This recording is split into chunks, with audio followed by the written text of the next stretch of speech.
And shalom, everyone. Shalom. I want to welcome everyone to King James Bible University Precept Mastery. And as we do regularly on every Sunday morning, we do go through the book of Romans. And before we do, I do want to announce that on the book of Proverbs that we're going through, as people sit there and they talk about how preachers like to be paid, which is crazy, because the Bible don't speak of that at all, because he says, I'm going to give you pastor, so he's the ones that's paying. But I just want to do a special thanks to the women that was back there yesterday. And the reason why is because when you want to see your work as you cultivating the ground, and you seeing things grow, you're watching it grow. And as you're watching it grow, you can see the fruit that God going to harvest. So let you know, the cultivator, let you know that the work that you're doing is good. So when he come over to your field, that he's having you cultivated and you feeding, he'll have some fruit there. So I just want to thank those sisters to show that I'm talking about. They went through and they ran through some scriptures, and I appreciate those sisters that did that. And I appreciate everybody back there.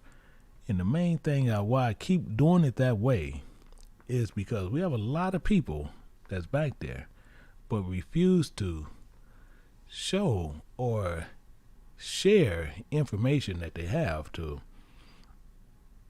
see what cultivation is happening.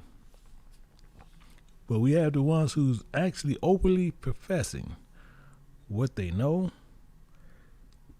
and showing it. And it's the same way Christ works. He said, if you profess me openly, I'll profess you also before my Father. As well as if you're not willing to do it, he's not going to be willing to do it also. But it's just showing that my work is doing pretty good, and I was kind of excited about that. Most people probably didn't notice it, but I was really excited about it because that was like payment to me. And most people don't know. It's that blows me up more than anything. And I'm not talking about people talking about with trying to get a lot of people in the area, but it makes me feel good when people are starting to understand the word and what it's saying spiritually. Because carnally, you gonna profit nothing. If you understand the word carnally, you will profit absolutely nothing. You gonna profit everything when you understand it spiritually, because then you know exactly what he's talking about. Which actually brings us to the teaching, actually. But I'm gonna go over to it because it actually goes right into what the teaching is anyway. And we gotta look at that, and we're gonna look at I'm gonna read both verses, but we're gonna concentrate on 13, but hopefully I can get fully into 14. Hopefully. Because I'm gonna read both. And it has a lot to do with a lot of things. It has a lot to do with what we need to do. It have a lot to do with your life. So as I read both of them, we want to understand something. Because many people are going to always say, they say, well, I'm gonna read the Bible and I'm going to ask God to give me the understanding. This is what they say. And Paul actually addresses that. Paul addresses that exact subject. And this is why it's so important to make sure you know in who you learn from, and not someone just pushing you, just giving you a script. Oh yeah, well, I can tell you this and I can tell you that, and I can tell you this and I can tell you that, and I can tell you this and I can tell you that, and I can tell you this and I can tell you that. They tell you that and this for 45 minutes and they only read one scripture. That's a fool. That's a fool walking. And most people get upset when you sit there and say it like that, but that's just what it is. It's a fool walking. It's a fool telling you stupidity based on carnal knowledge. We're going to look at this and we're going to see some things. And it says this in verse 13. He says that for whosoever shall call upon the name of the Creator shall be saved. How? Let me highlight that again. Let me 1 second. I'm going to read both of them, then we're going to start going into it. It says, how then shall they call upon him who they not believe? And including, how shall they believe in him of whom they have not heard? And including, how shall they hear without a preacher? That's interesting. Because I'm going to show you something. And it goes back to the same thing. And people say they pray to the Father. Well, I'm going to pray to him. He's going to give me the understanding. Okay, Daniel prayed and God sent a messenger to him. Idris prayed for understanding and a messenger came to him.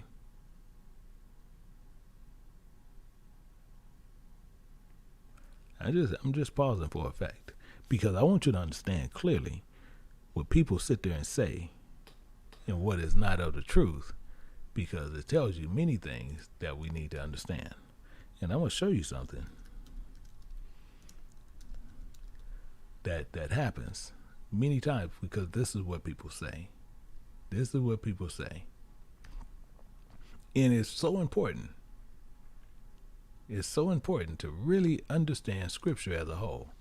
And you sit there and you pray, and we're going to look at this in verse 6 in Numbers. He says this. He says, hear now my words. This is Christ speaking. Providing there be a prophet among you, someone who's speaking the words of God, I, the Spirit of God, will make myself known unto him in a vision. I will speak to him in a dream. The reason why he even saying this is important, because he's going to speak to them in parables. Some people are going to see the parable and they're going to look at it carnally and miss the entire thing. That's why he says you need someone there who can unravel what he said. Because he tells you exactly what he's doing.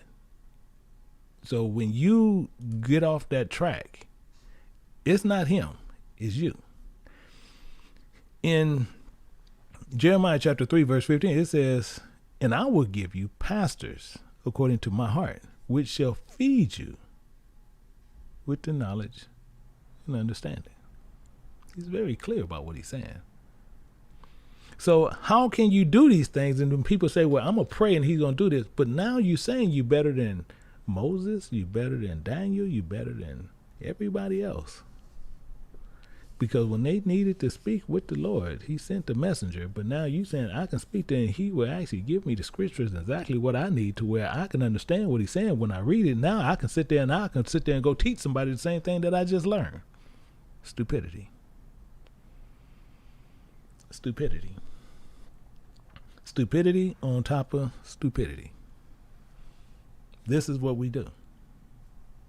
So it says that where we get into this, and it says, and whosoever shall call upon the name of the Creator shall be saved. And this is another part where we greatly err. In this right here alone. Is why it's so serious about what's happening. Because people will sit there and say, and you see music and songs and all these things, that everything is purposed on, and the purpose of this songs is to Jesus, as if it is a man. See, I know this is ruffling feathers. The only thing you don't put in this comment section saying, do I care when I ruffle your feathers? The only feathers I don't want to ruffle is God's. That's it. So how you going to call upon Jesus, a man, and a man going to die? In fact, how you going to call upon the Creator and you don't know who he is? See, this is what Paul getting into. And we just going to get down into the grass, and we're going to get down into the roots where we can dig it up.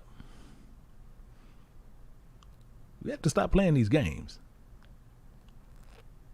We have to stop playing games. He's saying this. How can you call upon the name of a creator and you don't even know his name? It's comical. Let's look at something. We're going to go to Psalms, and we're going to go to 68. We're going to look at verse 4. We're looking at verse 4 in Psalms. And it says this. It says, sing unto God. You're talking about the same one, and just keep that in mind.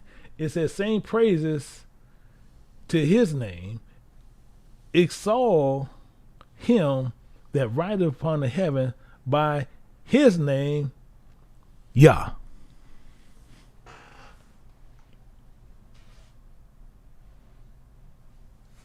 Why do you think Paul said this? And rejoice before him.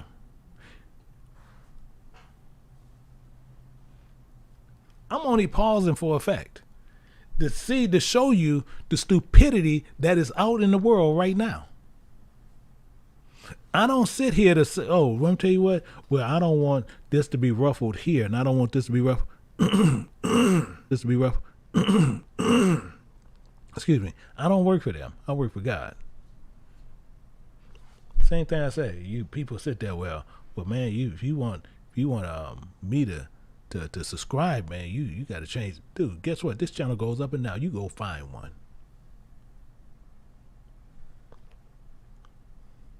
You find one.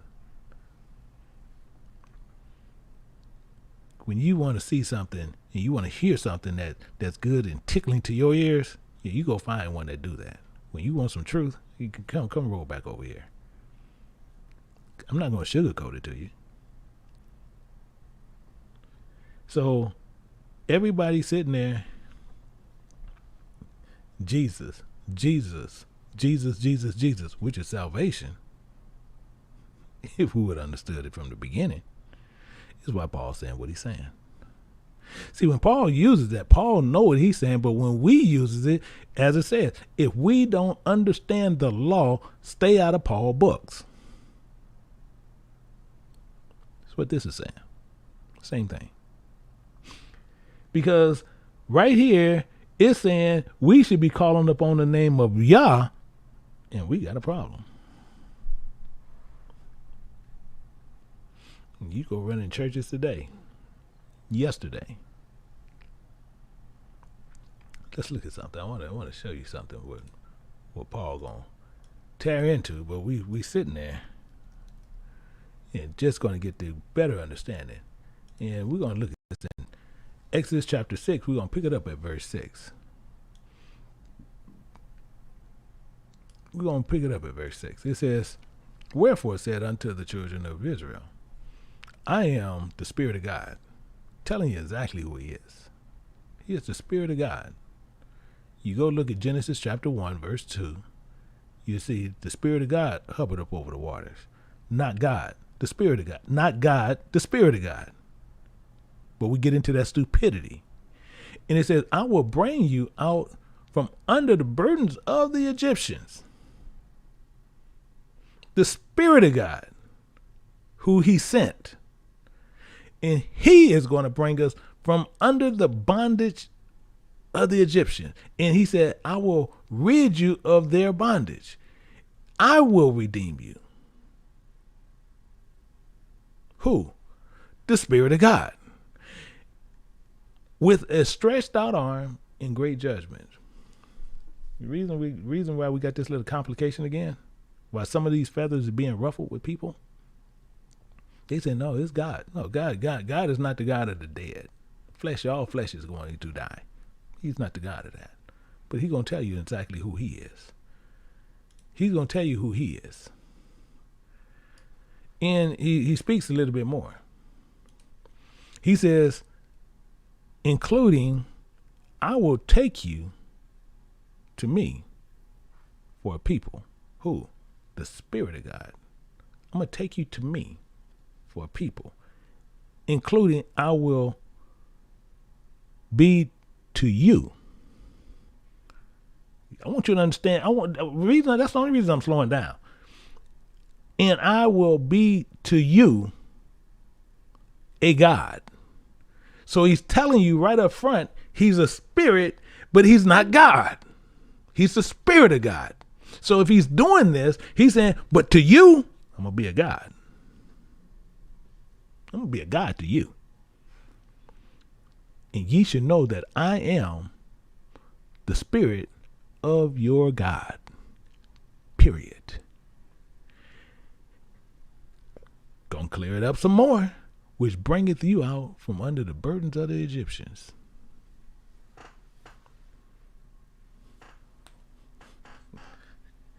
Not rocket science. Not rocket science. So Yah done did these things and redeemed, meaning he gonna reclaim, he gonna purchase us with great doctrines and teachings. It's the same as he did with the Egyptians. Meaning what? Doctrines and teachings. What did he do? He taught them about them frogs. He taught them about the flies. Did he not? Did he not? See, and he is gonna take us as a people.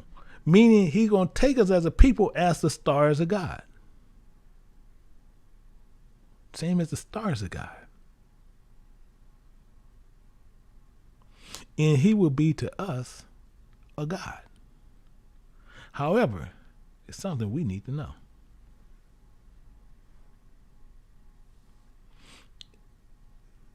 As you already see, he's the Spirit of our God. Actually, I just want to show you, just to where we won't be off anywhere. I just want to show you something. Just something just pressing me just to show you something. I just want to show you something real quick, and we can go back. So I just want to make sure you clearly understand who came down. And it tell you, in the earth was without form and void, in Genesis chapter 1, verse 2. And darkness was upon the face of the deep, and the Spirit of God, it ain't God, the Spirit of God moved upon the face of the waters. But we have a lot of people will be so foolish, and they will sit there and let a man sit there. No. That what came down, that was 100% God, 100% man. And many people are going to fall for it. Hell will be your waiting place. Hell, deservingly, you should go.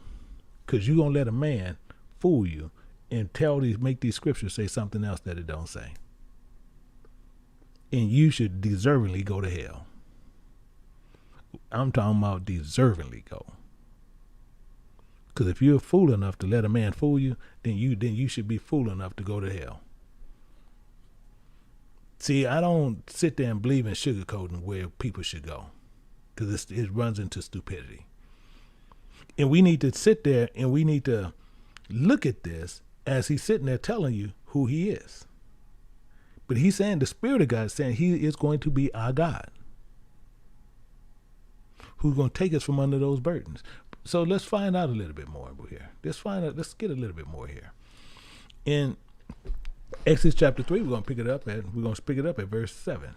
And it says, and the Spirit of God said, this is how we know it's him. The Spirit of God said, surely I have seen the affliction of my people. Remember he said he's going to take us as his people. Remember we said that? We seen that later, but we just looking at it early. So he's already claiming us as his people, which are in Egypt. So he's claiming us now. We just seen this earlier. He said, to you guys, you're going to be a people to me. I'm going to take you for my people. So that's why the Spirit of God is saying this here. Surely I've seen the affliction of my people. That's why he says that. And he said, which are in Egypt. So as he's telling you there, he's clearly letting you know, and by reason of their cry, they taskmaster, for I know their sorrows. Watch this.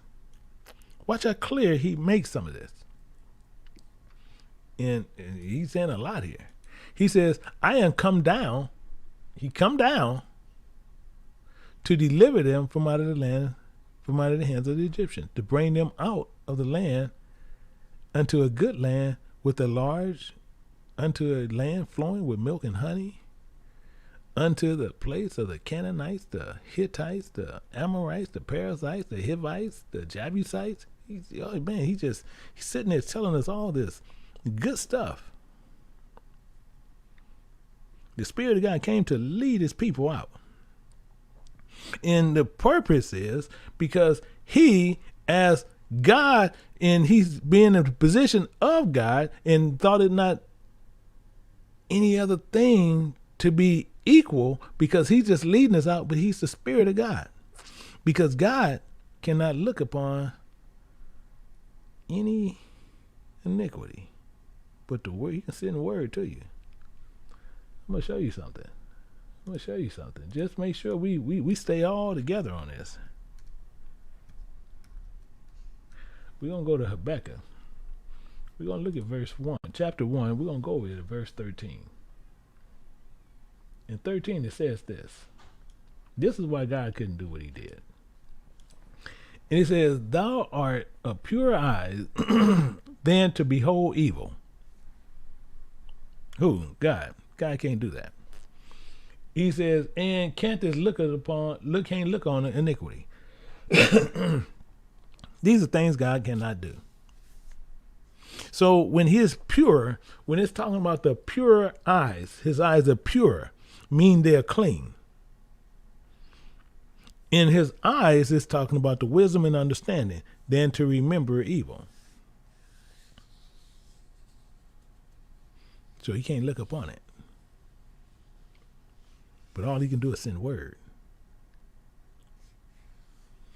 See, including as he can't look upon these acts of sin, he says, now looking upon them that deal treacherously, and holdeth thy tongue with thy wicked devour the man that is more righteous than he. That was deep. That's deep. See, but most people don't know what it's saying in that way, but we got to see what it's saying and why we slow down to find out exactly what it's talking about. Because it's saying, however, we as a people held our tongue and come, and we are more wicked than them that devouring us. And we not saying that even them, they a little bit more righteous than us. That's what he's saying. So when we call upon these names, we need to know the names we're calling upon.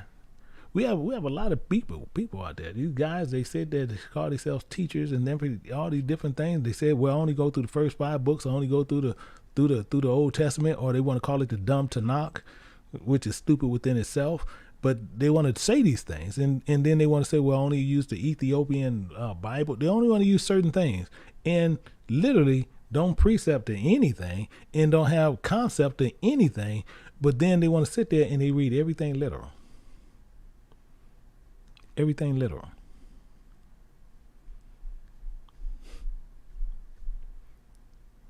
So as he's sitting there and he's telling us this here.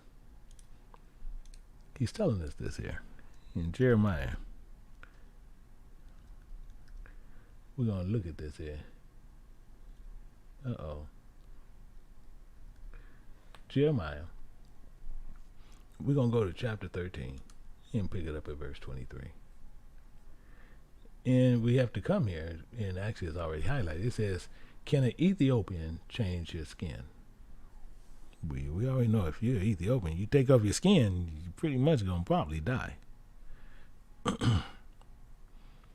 But it's telling you something. So it's telling you, so your answer going to be no. Or a leopard spots. No, you can't do that either. So it's saying this. Then may ye also do good. Who are you talking about? You ain't talking about anybody. You're talking about us. Who? The Spirit of God.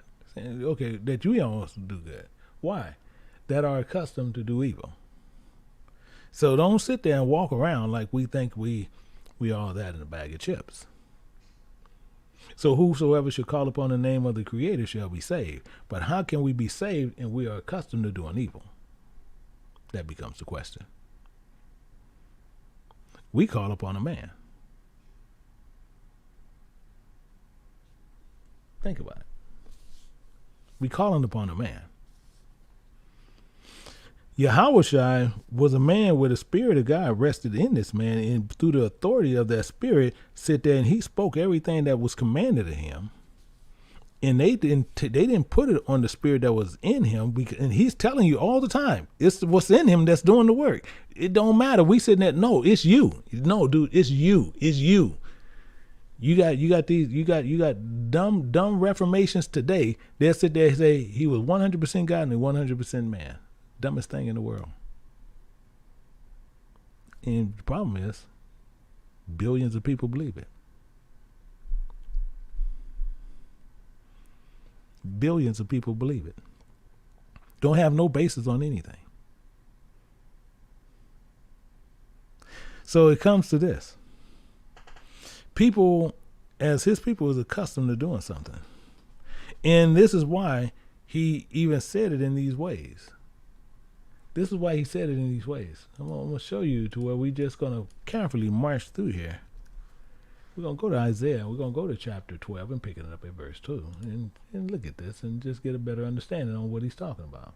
And same thing, his name is Yah, but we getting ready to find out right here exactly what his name is. And it says, remember what? God is my salvation. We all know that. He's salvation. There's no question marks in that. You don't see no question. He says, I will trust and not be afraid, because there's no reason. But now we got to go right back to this other one, which is his word that came out. And he says, for the Spirit of God, Yehovah, Yah is my strength and my song. He also become my salvation. I am come down to deliver them out of the hand of the Egyptians. I'm only pausing for effect. That's it. Nothing more. So this is the problem that people have. So you have many people in his name, that Jehovah, you can actually flip that over because it just says Christ. See, this again lets you know people who talk about Paleo Hebrew, they actually don't know what they're talking about, because that's all that actually says, Christ. These are some of the things we really need to get and understand why we sit there and when we call it upon the name of the Creator shall be saved. We need to clearly get who we calling upon.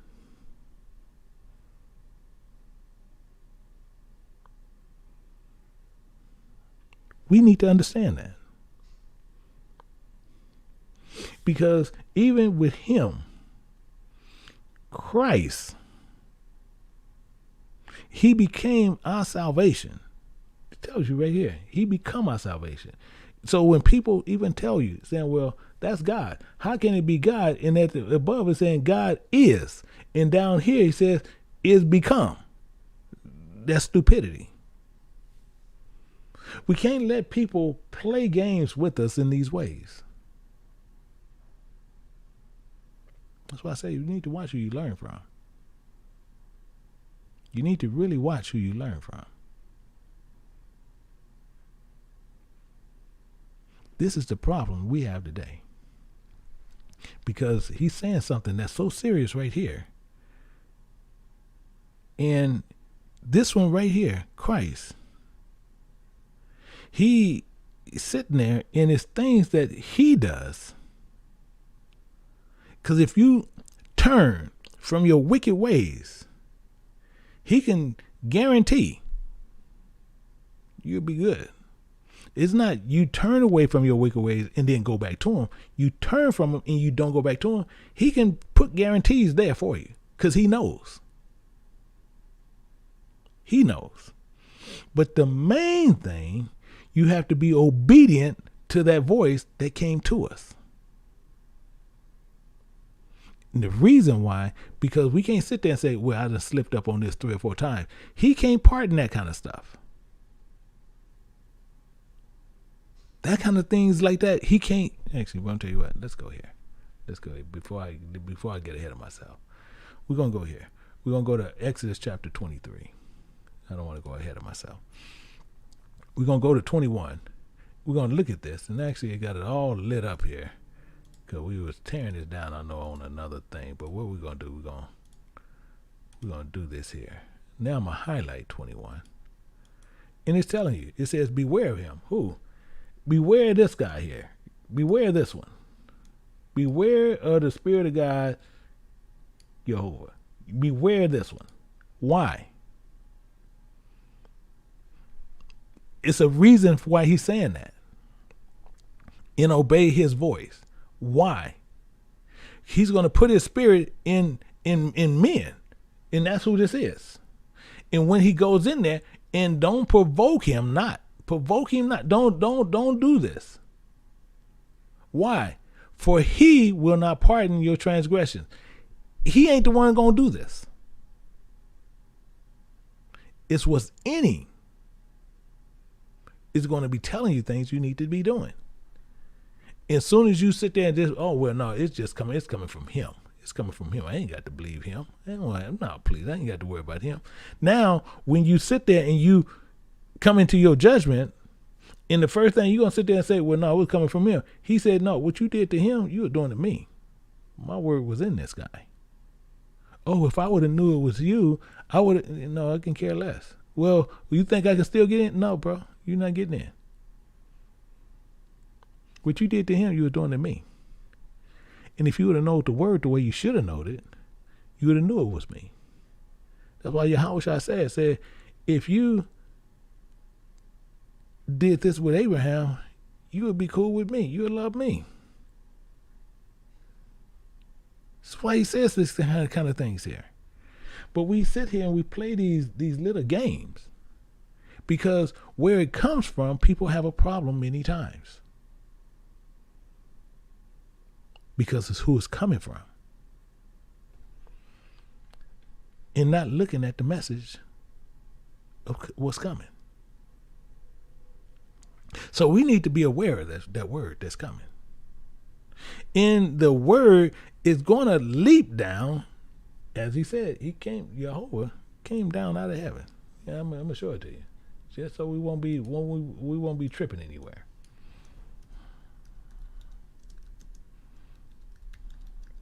Just so we won't be mixed up anywhere.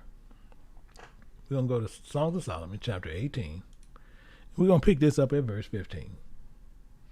And it's telling you right there, it says, thy almighty word leaped down from heaven out of thy royal throne, comparing a fierce man of war into the midst of the land of destruction.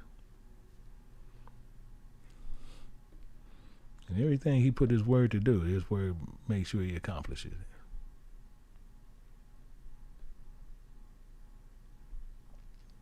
These are things Paul wants you to understand. Whosoever should call upon the name of the Creator shall be saved. So, and this name is actually going to fool a lot of people. Just this word right here. Just that word right there is going to fool many people. Because most people don't study the way we should, and we overlook things, and we sit there and we got this and we got that. But the name ain't that talking about a name. He's talking about the ways.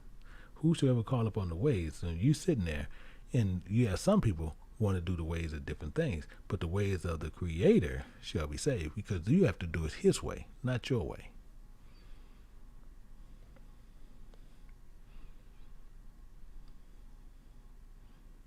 These are the things we really have to think about.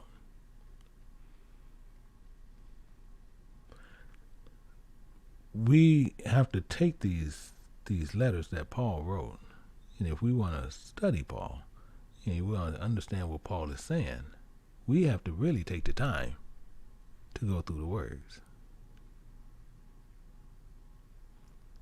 That's why they ask you who you studied your letters under. These are things that messes up a lot of people, because many people gonna always go to these cemeteries, and which they want to call seminaries.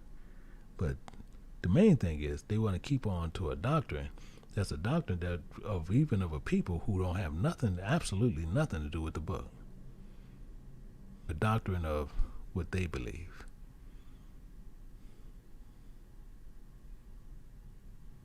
This is where the problem is. And it's no secret. And they know it's not a secret.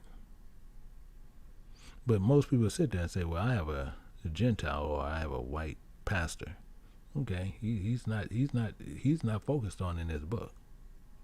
Well, I have a Mexican teacher. He's not focused on in his book. I have an Asian teacher. He's not focused on in his book. I have a Indian teacher. Okay, he's not focused on in his book. I have a Jewish teacher. Okay, now you playing hardcore with Satan. These are no secrets. It even tells you in the Bible. But people have a problem when people tell you these things, because now they want to sit there and say that you're racist or you're something else. And you're not. You just saying what's in the Bible. But people have a problem with that, because they feel that you are being racial or some type of thing as that. And that's not the truth. This book was written to a people. As he said, I'm going to take you as a people. He didn't say he was taking the world. But people sit there saying, well, God so loved the world. Okay, do you know what the world means? Because he's talking still about the Pacific people. He said he divided the world into 12 parts.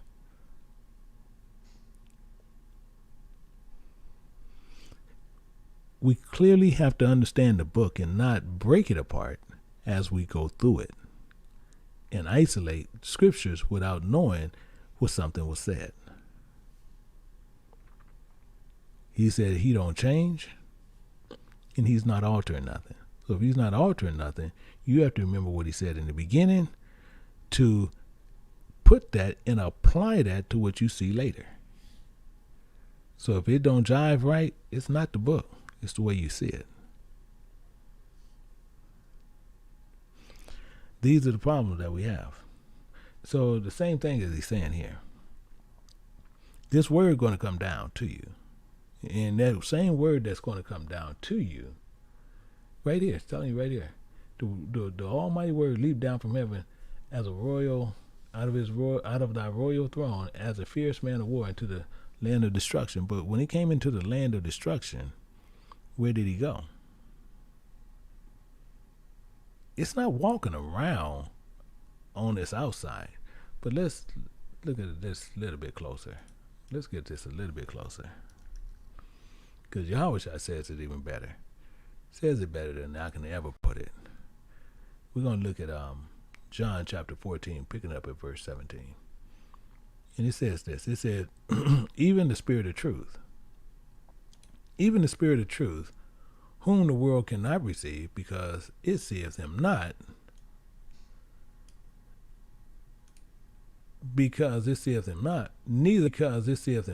neither knoweth him. However, ye know him, for he dwelleth with you and shall be in you. This word. It's going to be in you.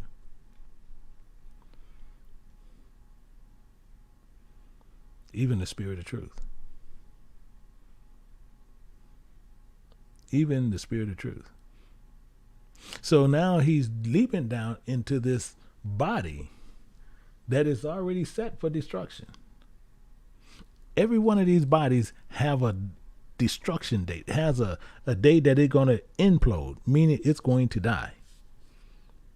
That's why he's saying it over here this way, but it make people think that he's coming down into this land that just has all this destruction and war going on. That's not what he's saying. That's not what he's saying at all. He's not saying that whatsoever at all. What he's actually saying is something that's very serious. He's saying something completely different. What he's letting you know is this, is that when he comes down into your body is already set for destruction. So that's why he says, as a fierce man of war into the midst of the land of destruction. So when that happens,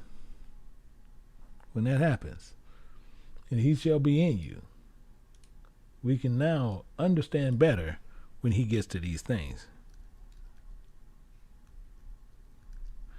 We can understand a lot of things a lot better.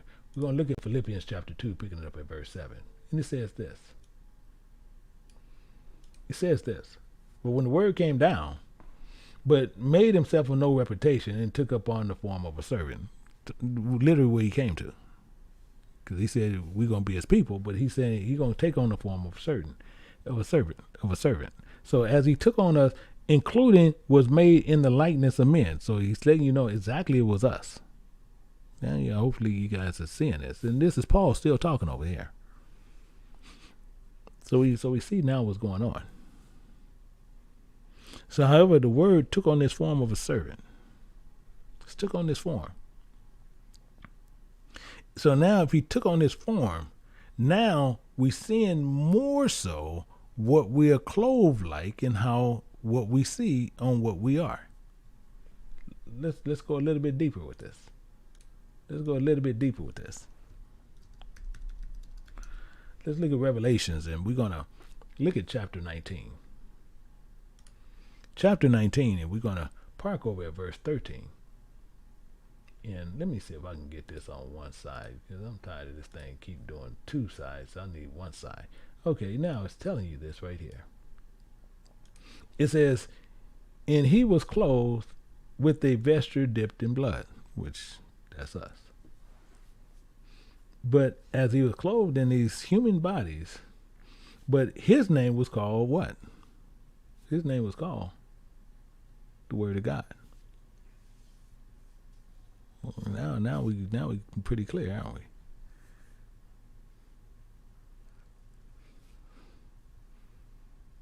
Now we pretty clear. So when he did these things, now we got to go back and piece everything together as he normally do. We gonna get it now. We got to go back here. Now we got to go back here. We got to look back at Philippians. Go back to chapter 2 and pick it up now, verse 8. And he said this. So Paul made this clear. It says, being found in fashion, comparing a man. So he's compared just like now you just see this man. But the word is in this man. And what happened, what we have to do is he humbled himself. So we have to be humbled. Because what we're accustomed to doing, we just looked at that over in Habakkuk. We're accustomed to doing evil. But we had to humble ourselves when that word came in us. Same as you see with the horse. Because when you see a man riding upon a horse, he's carrying it. The same thing, we have to be humbled. Same as a horse has to be broken. He became obedient unto death. You see that? These are things that are clear. No camera tricks or anything. And it says, even the death of the cross, which is the suffering unto death. So now this man is being humbled according to the flesh, even unto death, because the word of God is now in you. And when you sit there and that the word of God is in you, he's going to show you his ways. And what he's doing is, so whosoever shall call upon the ways of the Creator shall be saved. Because if you go his ways and not your way, you can be saved. This is all he's saying here. Not rocket science, not crazy. Not crazy whatsoever.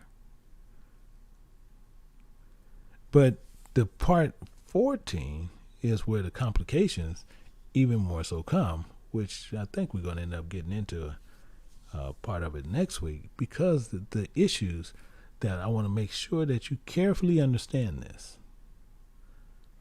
Because he's saying the same thing. He says, how then shall they call upon him who they have not believed? Many people believed in a man, and it was Christ. It was the word of God that came down. So how can you believe that? Because most people are telling you he was 100% man, 100% God. This man God. Including, how shall they believe in him of whom they had not heard?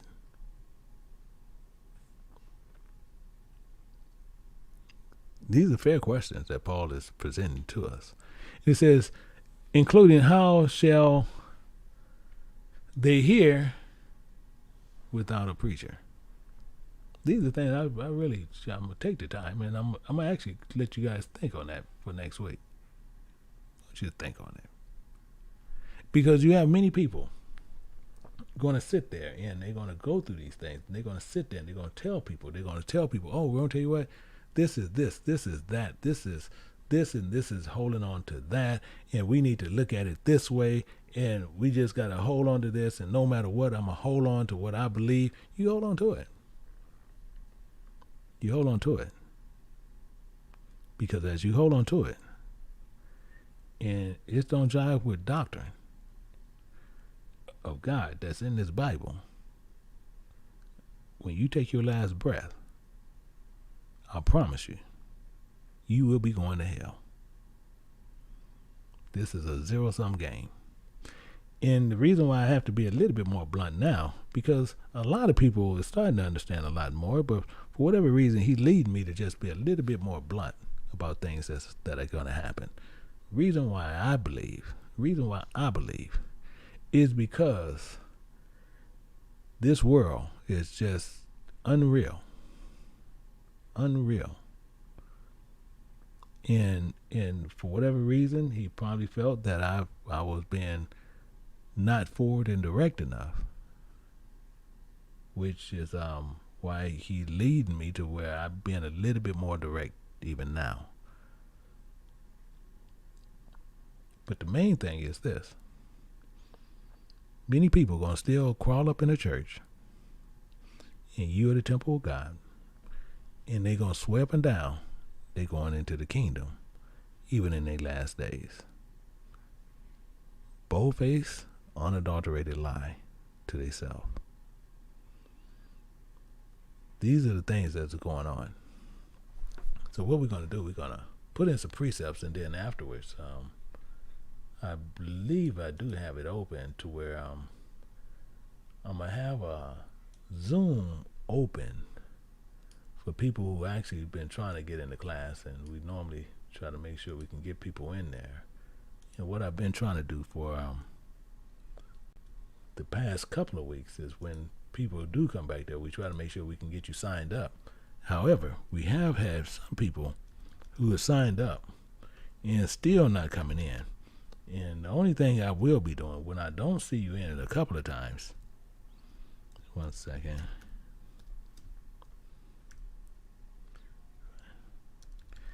What I will be start doing, I'm just gonna then I just delete you out the account.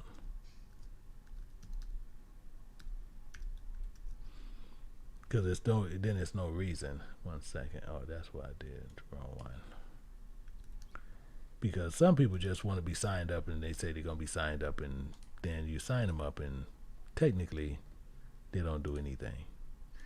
So that's why some of that I will just make sure we if I don't see you the first couple of times, then what we do, I just remove you. And that's the simplest way. And then when you send me another email, normally what'll happen is you send me emails and that you still want to join in. Technically, you have a strong possibility it might won't even get answered, because you already showed the first time that you're not really serious about what you're doing. And I'm not here to play, a wet nurse to anyone as far as talking about joining, something, and literally you're not really serious. So that's why we get into those ways, because it's a way easier for me to sit there to pull in people who really want to learn than people who just want to learn just for the second, then they just never come in there. So it becomes a waste of time. So let's pull this up, and we're going to put these precepts in there, and then you can actually, if some people, you might have to refresh your screen, and you'll see down in the bottom, as soon as you click on the description, you'll see where it says a live meeting. You can actually click on that, and you can go into the classroom after this is over, to where you can come into our Zoom area. So 1 second, I'm just pulling something up to where we can get ready to put in some of these precepts, and then we're gonna move forward. And the same thing is, I didn't see Deacon Micah have one. I didn't get any notification from him for the teaching for today, so I take it that he probably won't be doing the teaching today. And what we will be doing the kids class tomorrow. So if you have a chance to do the kids class, that's a class that we actually do, and I highly encourage people to join that. Excuse me. So we're gonna put in numbers, and we're gonna put in 12:6. We're putting that there ahead of time for a reason, because we want you to see something later. We're going to put in Jeremiah 3:15. Now we're going to put in Psalms 68 in verse 4. Exodus 6, 6 and 7. In 1 second. Got a couple other ones I want to do something. And we got 6 and 7. Then we got to go back. That's the one I was seeing. And we got 3, 7 and 8. So, and don't unravel those. Keep them that way, because that's the direction they need to go. And then we got Habakkuk.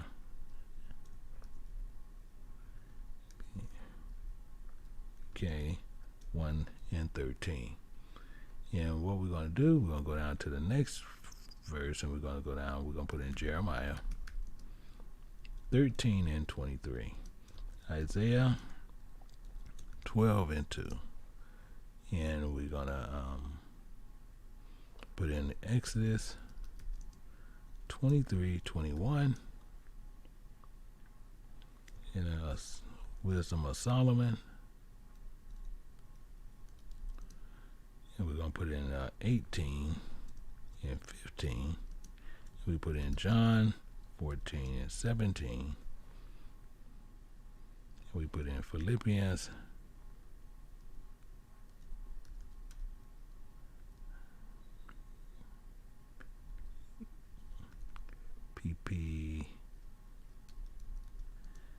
2. Having a spelling freeze for a second. 1 second. I need to start writing them out myself, to where, besides abbreviate them. And let's see, in Revelations,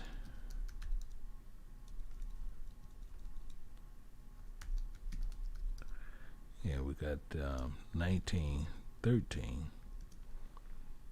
And we have Philippians again. We have 2 and 8. And you need to keep it in that order. And then right from there, you're going to save it. You're going to save it. So what we're going to do, we're going to get ready to end it here, to where we can give time to the people might want to sign up, or if you have questions concerning what was just taught. So you're more than welcome to come in the back, and you can ask the question based on what was taught, to where you can get any clarification that you need. And we're more than welcome, and we're more than happy to oblige you on that. But we do want to make sure that you clearly understand what is going on and how you are able to understand the Bible. So the same thing as I said, you can look down where it shows you in the Bible, where it shows you at the bottom, and it says like show more. You can click that. You'll see where it says live meeting. You can click on that, or if you have to refresh your screen, you can see it. You can see where you can join it. And then you can join in there to where you can come into the class, and you can ask whatever question that you may have. Or if you haven't joined up, or if you have joined up and you just haven't accessed the class, technically, I'm not looking for those, because we have people who are joined up and just never access the class. So those we have a problem with. So that's why sometimes I changed, even where we changed the way that we have certain classes that I run. Because of that, many people will sit there and they'll sign up for class, but then never join up. But then when you sit there and you take them out, then they say, hey, why was I taking out the class? Technically, because you never came into class. So these things we just got to make sure we stay up on. So with that, we hope that all these things that you guys clearly understood. And if you have any clarification you need it, please come back into the classroom, and we'll be back there for maybe 30 minutes, could be back there an hour.